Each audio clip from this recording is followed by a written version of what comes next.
और अब बड़ी खबर है दिल्ली से। दिल्ली आबकारी नीति में दिल्ली के डिप्टी सीएम मनीष सिसोदिया से आज फिर पूछताछ होगी। बता दें कि सिसोदिया को सीबीआई ने समन भेजा है। मनीष सिसोदिया ने ट्वीट कर इसकी जानकारी दी थी। सिसोदिया ने निशाना साधते हुए कहा कि मेरे खिलाफ पूरी ताकत लगाई है। मनीष सिसोदिया ने आपको बता दें कि ट्वीट कर कल ही इस बात की जानकारी दी थी कि उन्हें सीबीआई ने एक बार फिर से तलब किया है, समन भेजा गया है, पूछताछ के लिए बुलाया गया है। इससे पहले भी आबकारी मामले में मनीष सिसोदिया से 2 बार पूछताछ हो चुकी है। ईडी की रेड हमने उनके ठिकानों पर देखी और अब एक बार फिर से सीबीआई ने उन्हें समन भेजा। पूछताछ के लिए आज बुलाया गया है, जिसकी जानकारी ट्वीट करते हुए उन्होंने दी।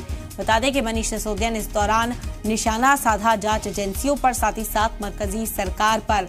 उन्होंने कहा कि मेरे खिलाफ कई बार जांच की जा चुकी है लेकिन कुछ भी नहीं मिला और आज एक बार फिर से वो जांच में ताउन देने की बात करते नजर आए थे। बता दें कि मनीष से फिर से पूछताछ होगी। सीबीआई ने आज समन भेजा।